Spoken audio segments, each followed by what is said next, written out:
ओम शांति। आप सभी का प्रश्नोत्तरी कार्यक्रम में एक बार फिर से स्वागत है, जिसमें हम आपके ज्ञान, योग, धारणा से संबंधित प्रश्नों को आदरणीय आशा दीदी के साथ लेते हैं।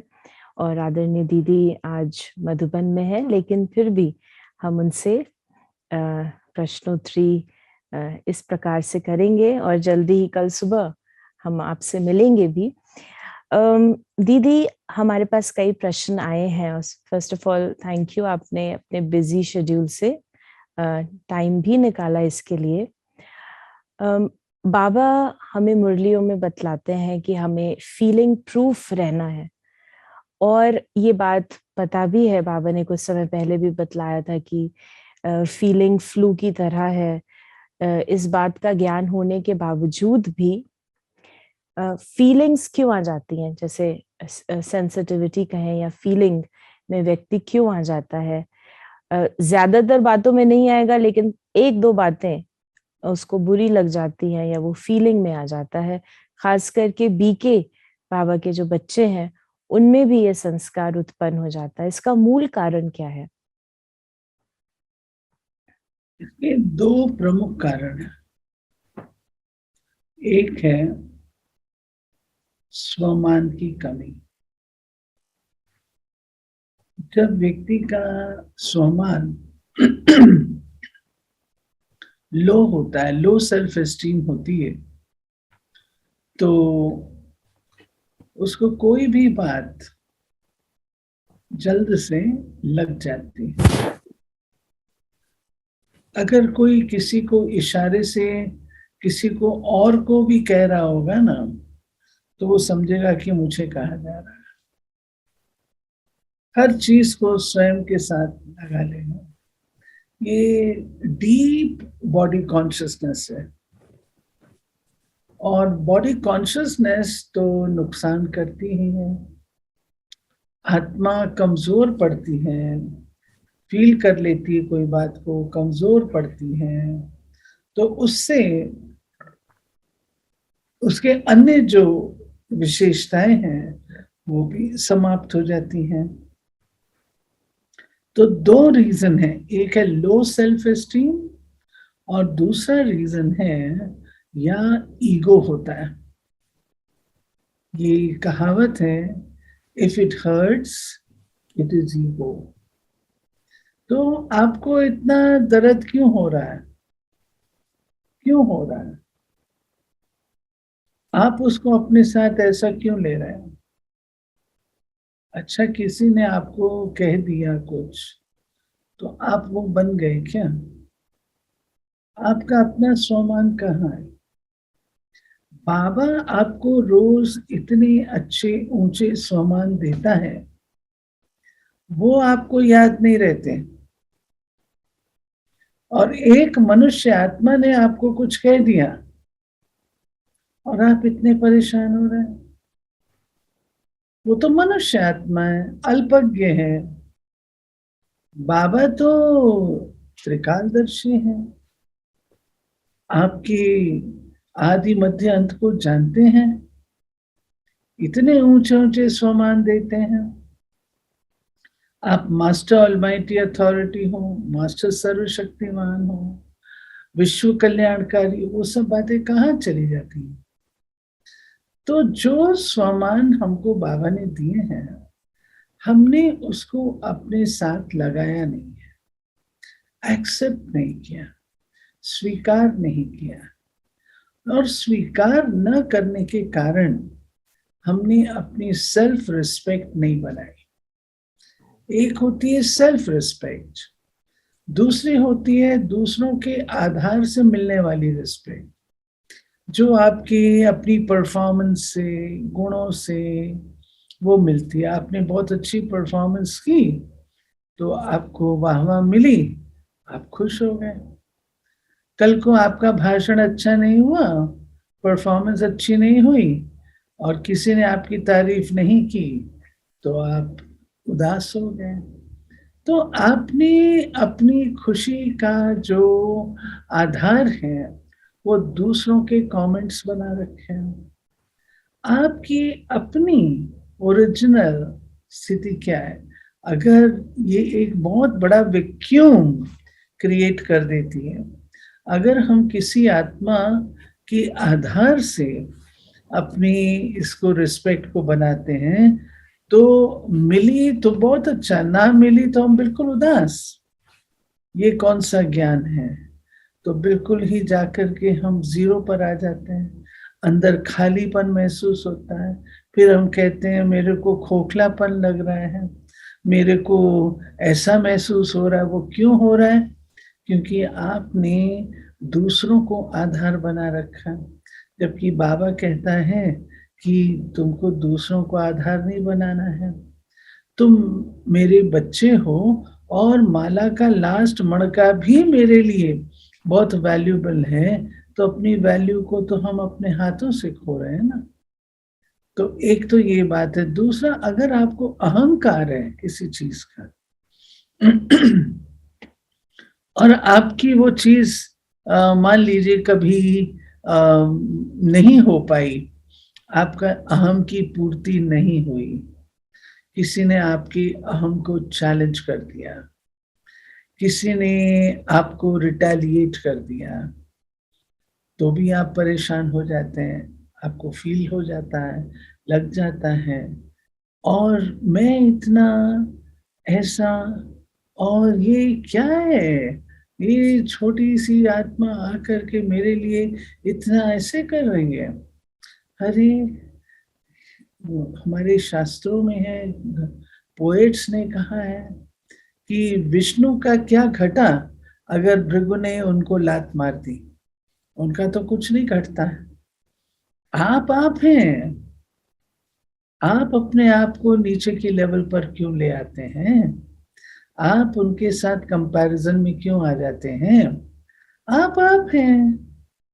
अच्छा, मान लो कुछ ऐसी बात हो गई तो क्या हो गया? आपका तो कुछ नहीं घटा ना। घटा तो लोग कहेंगे, तो उसको कहेंगे, दूसरी आत्मा को। आप रहेंगे। तो अहम, अहम ये बहुत खतरनाक चीज है। जहां अहंकार होता है वो पूरा नहीं होता, तो फीलिंग आगे रास्ता और लेती है, जिसका नाम है डिप्रेशन। दीदी हमारा जो अगला क्वेश्चन एक है वो डिप्रेशन के ऊपर है। अगर डिप्रेशन में जाते हैं तो डिप्रेशन से और अगला कदम है जो कि मैं बोलना नहीं चाहती। इसलिए हमें ज्ञान के पट्टे के आधार पर चलना है, दीदी। चलना है जी दीदी, ऐसे ही और कनेक्टेड एक। शक्ति पैदा करना। हमारा ज्ञान क्या है? रोज दिन ये बातें तो आएंगी हमारे सामने, रोज दिन आएंगी। तो आपने ज्ञान योग क्या किया? जी दीदी, इसी से ही कनेक्टेड एक और प्रश्न है जो हमारे पास आया था पहले, कि मैं डिप्रेशन में हूँ, मुझे जेलसी का प्रॉब्लम है, यही कारण है मेरे डिप्रेशन का। मैं अपने आसपास के लोगों को सफल होते देख बहुत ज्यादा डिप्रेस हो जाता हूँ, उसकी सक्सेस सुन के, देख के ही डिप्रेशन का अटैक आ जाता है। मेरा हेल्प करे, और वो बीके है, वो कहते हैं मैं बीके भी हूँ। तो ये भी लिखा है उन्होंने। तो इनको जैसे दूसरे की कोई अच्छी बात देखी, तो जैसे आप स्पष्ट, इन्होंने अपनी फीलिंग्स को तो पहचाना है, तो इनको आप क्या सुझाव देंगे? ऐसा है कि ये जो जेलेसी है, ये अपनी बहुत डीप डाउन अपने आप को सदा आगे रखने का जो होता है ना, कि मेरा नाम हो, मेरा शान हो, मेरा ये हो, वो नहीं होती है। कोई दूसरा बेटर ऑफ कर लेता है तो परेशानी होनी शुरू हो जाती है। अब ईर्ष्या का जो कारण है वो है आपकी अपनी योग्यताओं में विश्वास की कमी। देखिए, ये दुनिया का असूल है। आप कुछ करेंगे, दूसरा आपको देख करके थोड़ा सा और ज्यादा करेगा, और ज्यादा करेगा। हमें उस कंपटीशन पर नहीं आना चाहिए। जो मैं एक्सपीरियंस से आपको बताती हूँ, यदि आप उसके कंपटीशन में आएंगे, क्योंकि देखिए, आप हैं, दादी जानकी कहा करते थे, दादी जानकी जयंती नहीं हो सकती और जयंती दादी जानकी नहीं हो सकती। हर एक का पार्ट अपना अपना है, अलग अलग पार्ट है। मैं चाहूं कि मैं उसके जैसा भाषण करूं, वो नहीं हो सकता। मैं कॉपी करूं तो उसकी परफॉर्मेंस बेटर जाएगी, तो मेरे को जेलसी होगी फिर से। क्यों नहीं?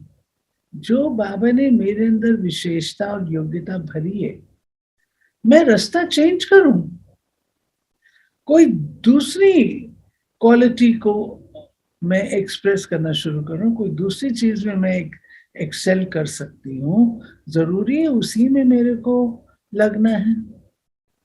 मैं क्यों नेगेटिव एनर्जी को यूज करके उसके कंपटीशन में आऊं? मेरा जिंदगी का एक असूल रहा है कि अगर कोई ना तो कंपटीशन किसी से करो। कंपटीशन ऐसी चीज है जो आपको सदा टेंशन में रखेगा। आप कंपटीशन में नहीं, आप यूनिकनेस में विश्वास करिए, इनोवेशन में विश्वास करिए, क्रिएटिविटी में विश्वास करिए। रास्ता बदल लीजिए, रास्ता बदल लीजिए। वो अपना पार्ट प्ले करे, आप अपना पार्ट प्ले करो, तो आपको वो संतोष मिलेगा। जो अभी आपको लगता है मेरे अंदर कुछ पावर नहीं, जीरो पर ऐसा महसूस करते हैं, वो सब आपका खत्म होगा and you will feel better of. आप आपके अंदर जॉब सेटिस्फैक्शन आएगा। अब कई बार मेरे साथ बहनें रहती हैं, मैंने कहा दीदी हमने ये किया तो उन्होंने ये कर लिया, हमने ये किया तो उन्होंने ऐसा कर। तो मैं कहती तो बहुत अच्छा किया उन्होंने। आपकी चीज को अगर कोई नकल करके कर रहा है तो अच्छी बात है ना। आपको बाबा और नई चीज सुझाएगा, नई इनोवेशन करने का आपको मौका दे रहा है। आप अपनी उस इन्वेंटिव कैपेसिटी को यूज करो, क्रिएटिविटी को यूज करो, कंपटीशन में मत आओ। ये एक उससे नेचुरल है कि देखिए, मैं हर संसार की सबसे बढ़िया ब्रेन तो नहीं हूँ, नंबर 1 ब्रेन तो नहीं हूँ, नंबर 1 क्वालिटी की एक्टर तो नहीं हूँ। बहुत सारे लोग हैं, लेकिन मेरी यूनिकनेस अपनी है। तो अपनी यूनिकनेस में विश्वास रखिए। आप जब यूनिकनेस में अपने विश्वास रखेंगे तो आप आगे बढ़ जाएंगे। यानी सबसे पहले तो अपनी जो यूनिक क्वालिटी है, वो गुण है, जो भी विशेषता है, उसको पहचाने और उसको प्रयोग में लाएं। उसको ज्यादा से ज्यादा उपयोग करेंगे तो सफलता प्राप्त होगी, ना कि हम दूसरे क्या कर रहे हैं, दूसरे ने क्या किया, उसमें हम डिटेल में जाकर अपना कंपैरिजन करेंगे। उससे उसकी जगह हम अपनी विशेषताओं को पहले पहचाने और फिर उन्हें प्रयोग में लेकर आए।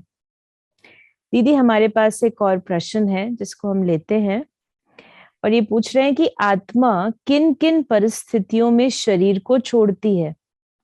क्या ये सदैव ड्रामा अनुसार ही होता है? शरीर छोड़ने के बाद आत्मा की क्या स्थिति होती है?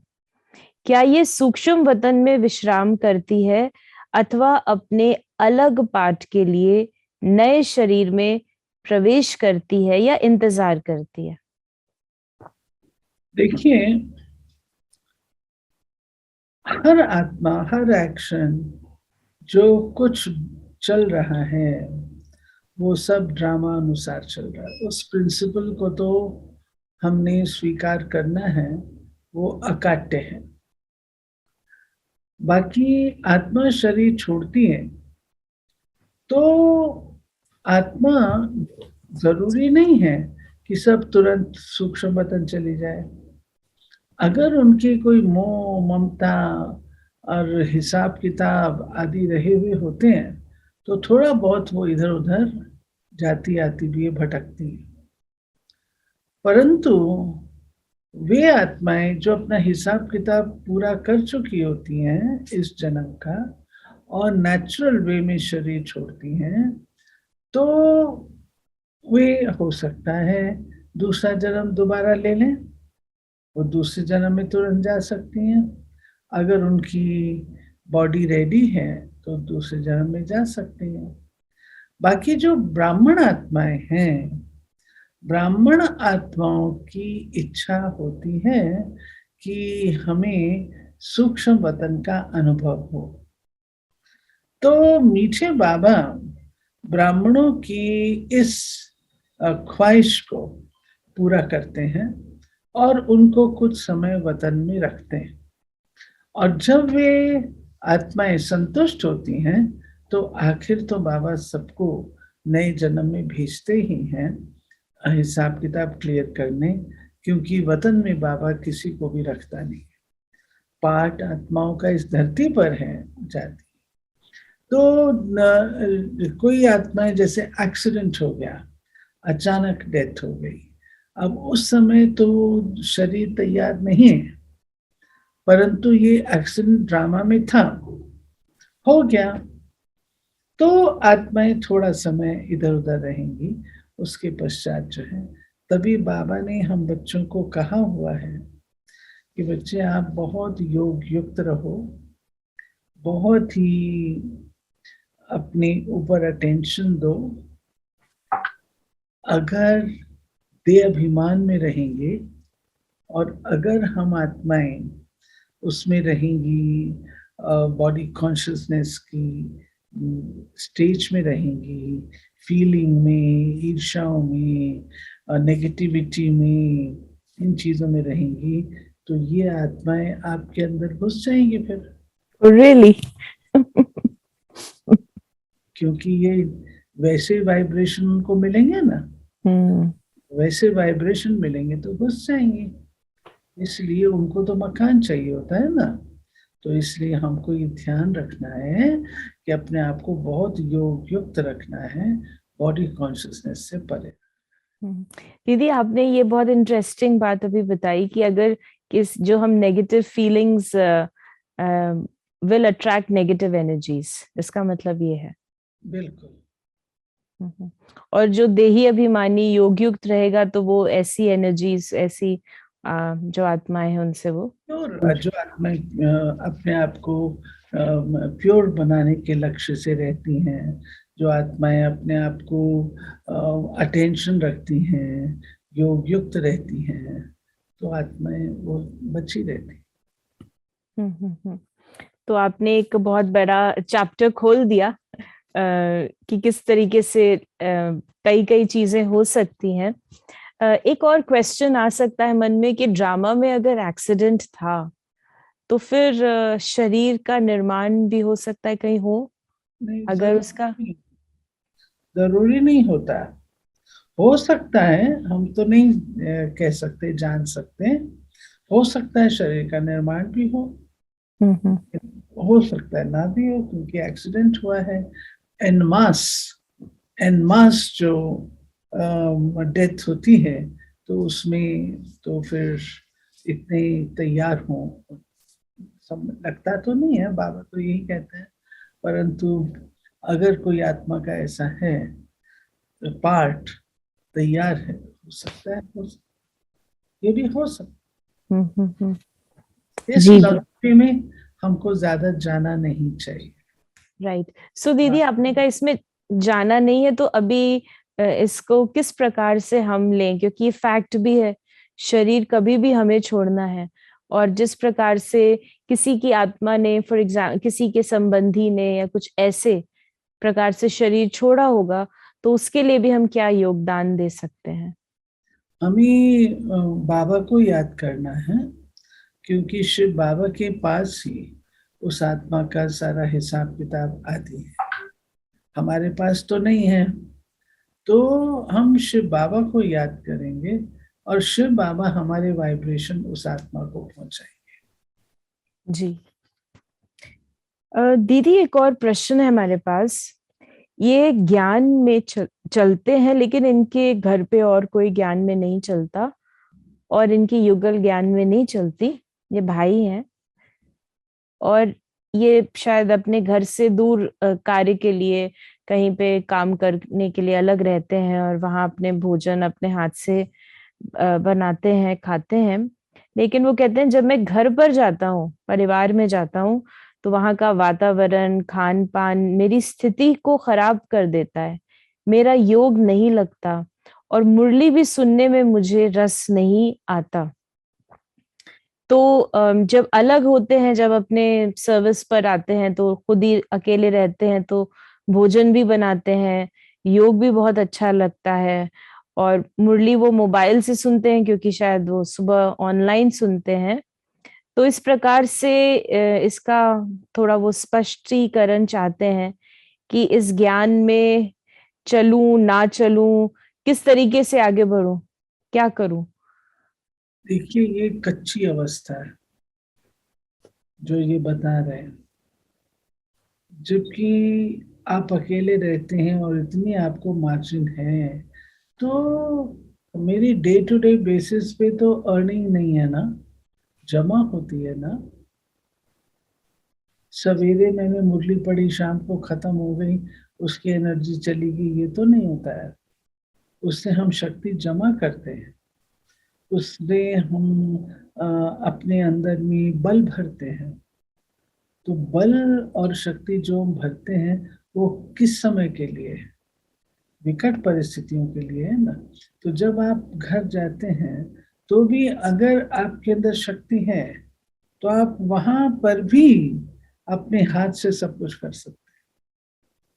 और वो बाबा शक्ति देता है, बल देता है। जो आत्माएं अपने नियमों पे चलना चाहती हैं तो बाबा उनको शक्ति देता है। तो ये आपके ऊपर, खुद के ऊपर डिपेंड करता है। ये अवस्था क्या हुई कि हम अकेले रहे तो अच्छे हैं और घर वालों के बीच में गए तो खराब। वो कमल का फूल कीचड़ में रहता है, वो किसका मिसाल है? हमारा ही तो मिसाल है ना। तो कहाँ पर भी हो, हम हैं। हमें अपनी अवस्था को स्ट्रांग, पक्का बनाना। यानी खुद मेहनत ज्यादा करनी पड़ेगी क्योंकि वही टेस्ट पेपर्स हैं, वही अकाउंट्स हैं जिन्हें काटना है, चुकतू करना है।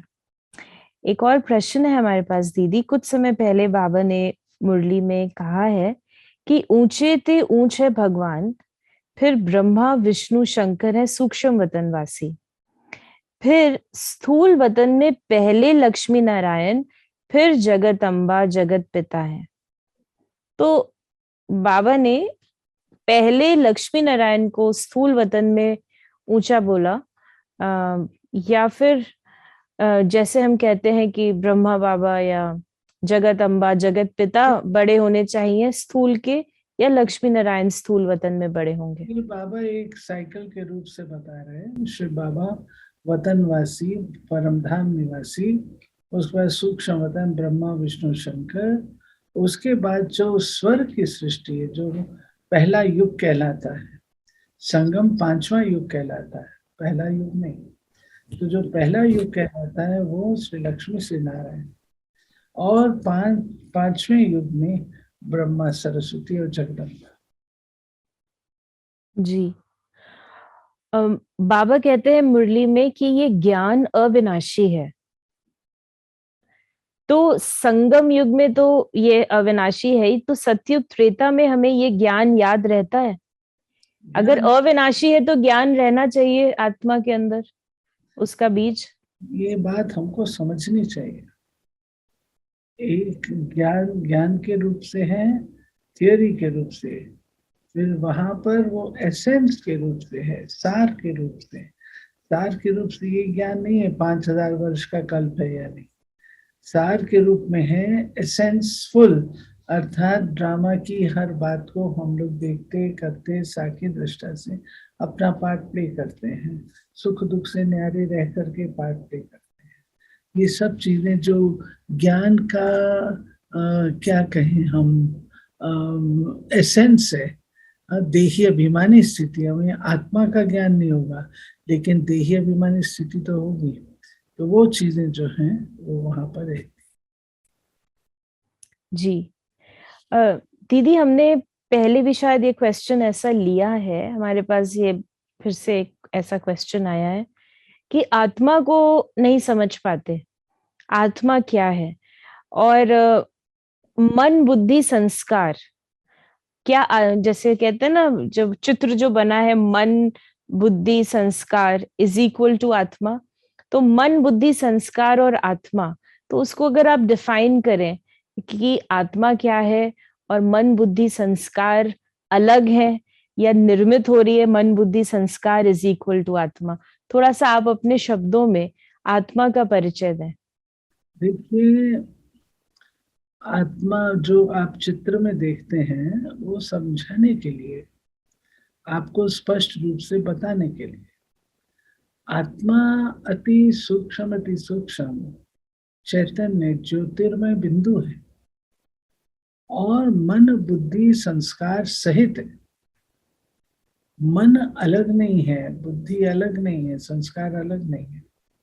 कोई बाहर पड़े या उनको जोड़ करके आत्मा बना दी, ऐसा नहीं है। आत्मा जब सोचती है, विचार करती है तो मन है। आत्मा जब निर्णय लेती है तो बुद्धि है, और जो कर्म का जो प्रभाव है उसमें दिखता है वो संस्कार है।